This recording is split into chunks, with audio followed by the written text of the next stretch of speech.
Ngayon po magluluto ako ng steam lapu-lapu. Ang mga ingredients po natin: salt and pepper to taste, garlic 1 whole, naka-mince po siya,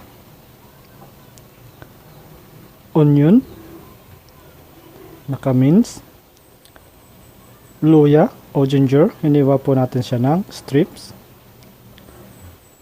cooking oil,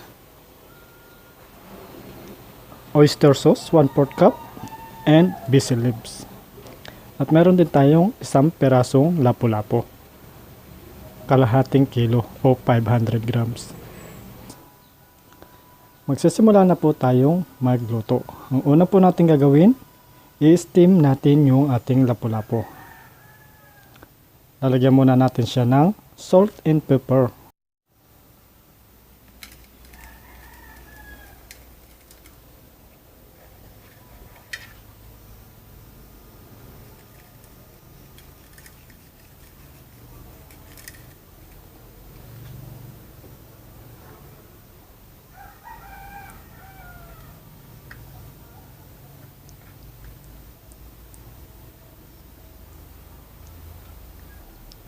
After po nating maasinan o malagyan ng salt and pepper at ginger yung ating lapu-lapu, i-steam na natin siya ngayon.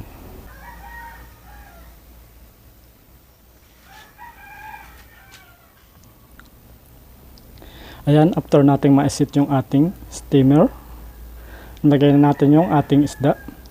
I-steam natin siya ng 20 to 25 minutes o hanggang sa maluto siya. Iwasan po nating ma-overcook yung ating isda. Ngayon, gagawin naman natin yung ating sauce. Una natin gagawin, i-golden brown muna natin yung ating bawang o garlic.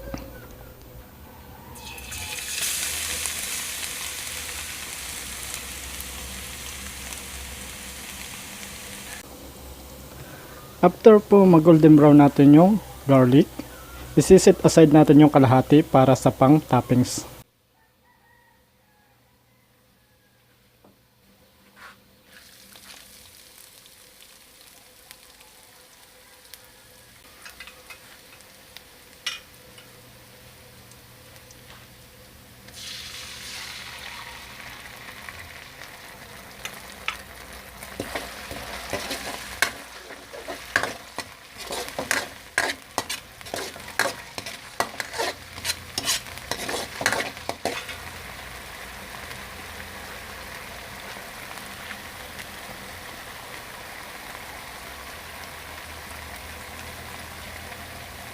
Ayan po, luto na yung ating sauce. Hintay na lang nating maluto yung ating isda.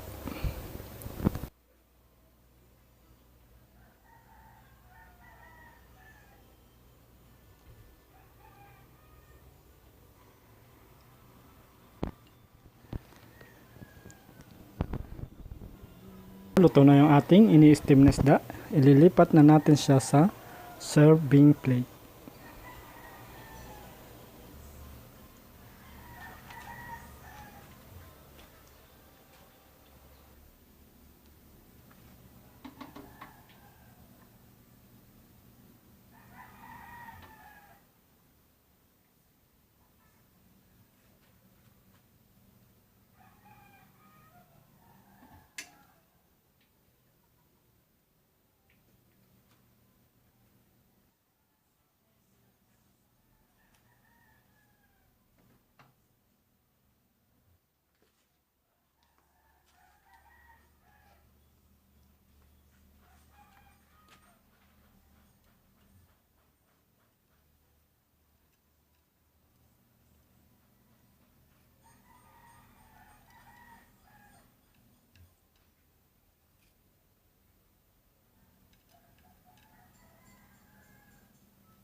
ready to serve na po ang ating steamed lapu-lapu. Maraming salamat po.